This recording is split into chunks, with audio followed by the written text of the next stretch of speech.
What's up? This is Jake from the Trio Show with the October 1st Raw review.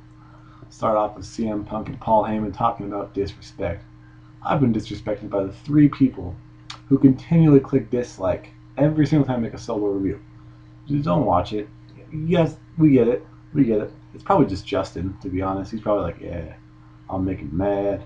But whatever. Chances are there's somebody out there with 3 accounts just like, oh, yeah, take that. Oh. Because it came within 5 seconds. So if you're one of those people, don't disrespect me, don't disrespect CM Punk, or else Paul Heyman will get you fired. And that's what Paul Heyman did to AJ, kind of, sort of. She's on probation. Vicky and Dolph agree that AJ should be fired. And then they're like, oh, Dolph's like, hey, you guys should be co-GMs. Kind of plant some seeds, not really planting seeds because they don't care about that kind of stuff. And then AJ comes out, creates a tag match between them, and says she's on probation, has some like doctor dude helping her out. And then Daniel Bryan comes out, he's the tag team champions, and Kane's the tag team champions. And they set up the main event for later on in the show. And Ray and Sin Cara have matching outfits in the next part of the show, to where they both have half masks with like each of the different masks, and it's impossible to tell them apart at first glance, because you're just like, oh, I mean, you can see Ray's tattoos, and you know he has the opened eye as opposed to Sin Cara's closed off eye things, and Sin Cara's taller. But I mean, when they're wearing the identical things, it's tough.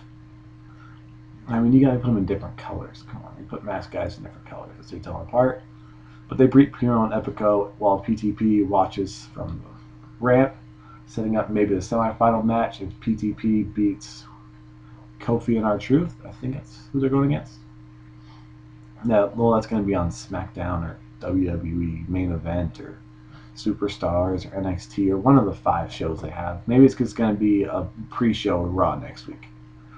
Anyway, AJ apologized. Oh, wait, sorry. I almost skipped this because this match sucked because Brodus Clay is an awful wrestler. Antonio Cesaro beats Brodus Clay in 2 minutes. Brodus Clay can't wrestle a long match.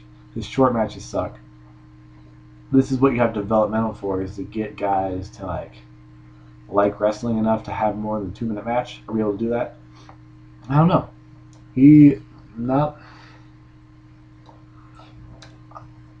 Not a fan. His gimmick is dried up, and at this point you see him as a performer, and he sucks. I'm sorry. He needs to do something different. And Cesaro continues to do his best. He had a springboard spinning uppercut, so you can't say he's not out there trying hard. But Cesaro defends it. There's not a feud with this, thank God, because I don't want to see more than a 22-minute match. So let's see what they do with Cesaro. They got to do something with him at some point. And then AJ apologizes to Caitlyn backstage, and then starts laughing hysterically and says, "Just kidding, look at your face," and runs away. And the executive dude goes, "Shoot us all the time?" Caitlyn goes, "Yeah." So that was awesome. Building towards what? Maybe we'll find out next week, because they don't find out this week. Then The Miz beats Zack Ryder in a match to show off their new t-shirts because it has no story, no reason to fight. Zack Ryder's not in line for the IC title, but they both got new t-shirts, so let's roll them out there. So maybe fans will buy them. Let me know what you think of the new t-shirts. Zack Ryder's was kind of cool. The Miz, I don't get it. I don't get why he loves haters or whatever. I mean, that's who he is, so I mean, that's cool. But I don't know. I'm not a Miz guy.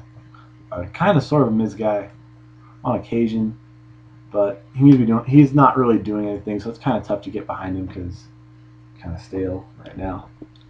But he's stale because they don't book him. I mean, it's not like he's a bad performer. They just don't book him. And then Big Show and Sheamus debate didn't happen. You're not going to find a review here.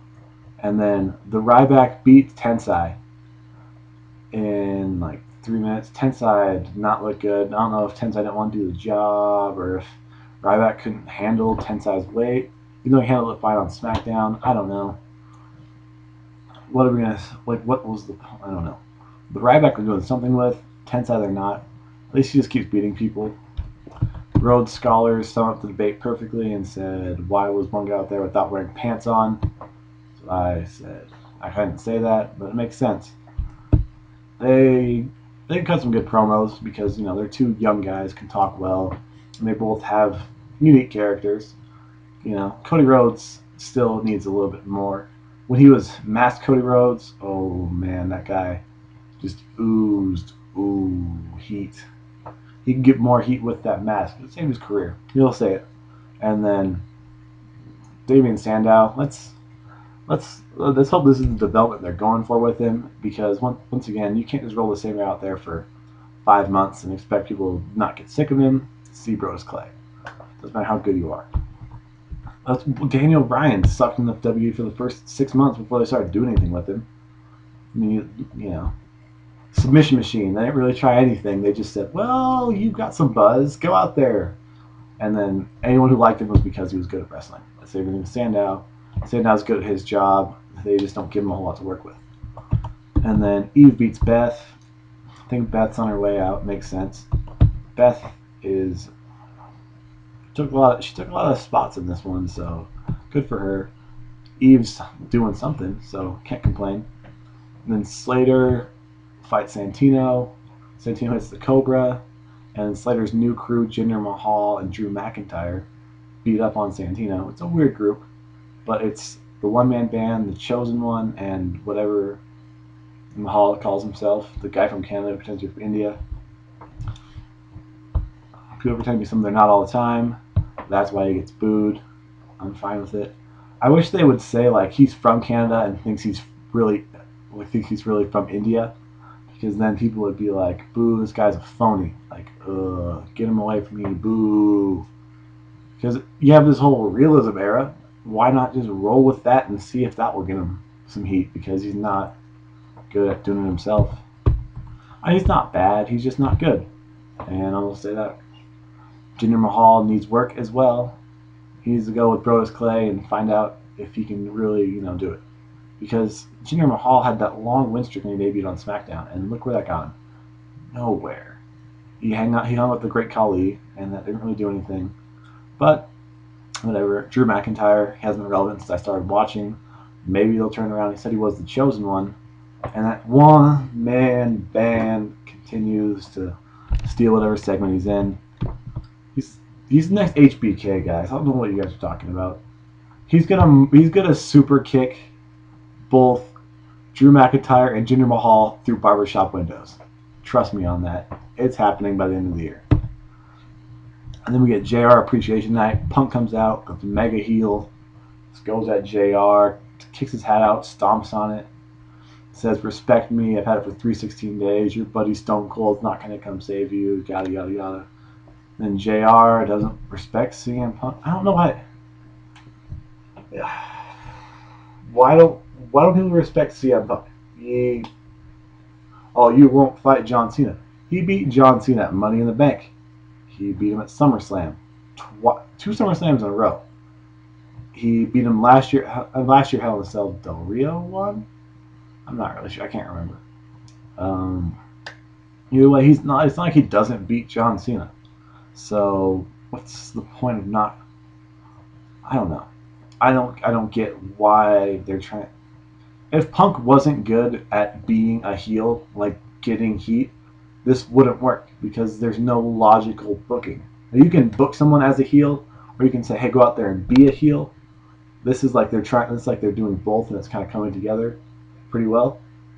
But booking having somebody go out there and be a heel when the booking really doesn't make sense to people who have a quarter of a brain and people who actually like wrestling, as opposed to just turning on every week because it's what they do.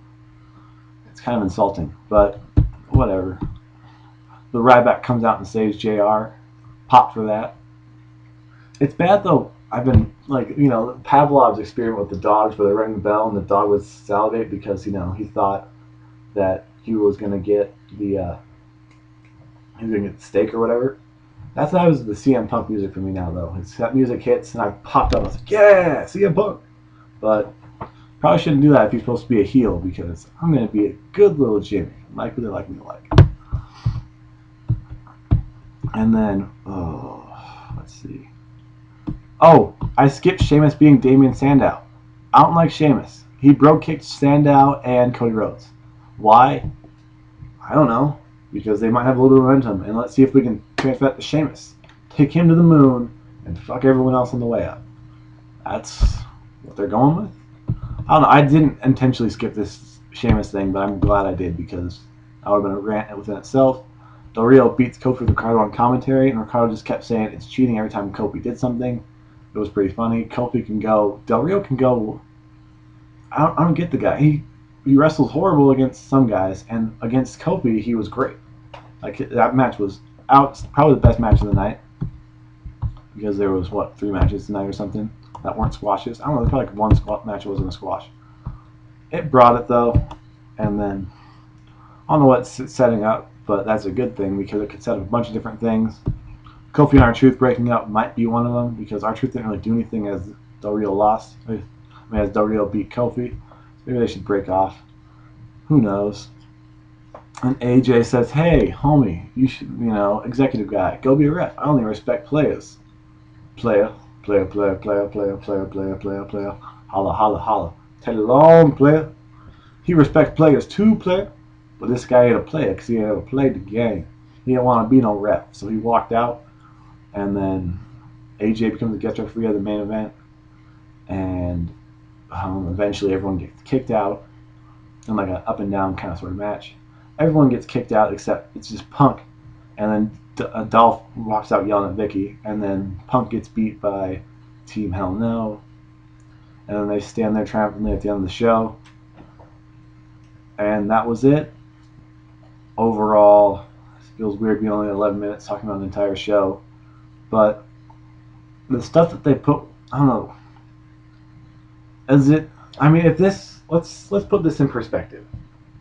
If you were to write this for, like, let's say you had a college assignment, like a school assignment that says, hey, write this, and stuff that's good, you'll get, you'll get 2 points. Stuff that's alright, you'll get 1 point.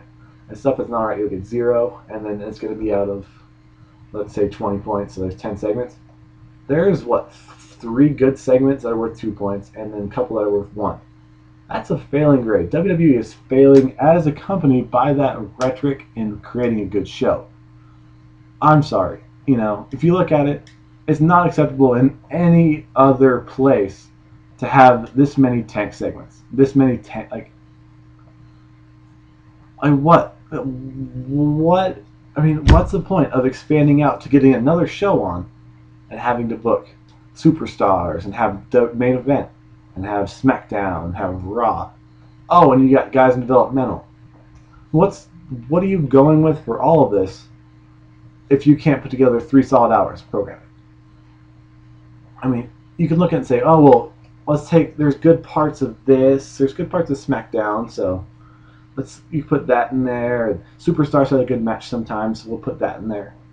Why don't they put that in there? Why, if you have all the venues to have, of all that, of the 10 hours of WWE program, there has to be at least 3 that are good. Raw's your flagship show. The 3 should be on Raw. It shouldn't be spread out to where if I want to watch somebody like, Alex Riley, who gets a major ovation and his matches aren't bad and he can be in a good story and be in a good feud because he can handle himself. Why is he not on there but Brodus Clay is? I don't know, but I'm going to get caught up in this if I don't stop. Subscribe? That'd be cool. Yeah, subscribe, that'd be great, because that's what we care about now is subscription numbers, not quality reviews. That's why it's only 14 minutes long, because we just want more subscribers and a high view count. Alright, I don't care about any of you. I'm not going to respond to any of your comments. Okay, I might. I don't know. I always try to, but stuff gets in the way. But I'm not going to respond to anybody this time. So, talk to each other in there. Yeah.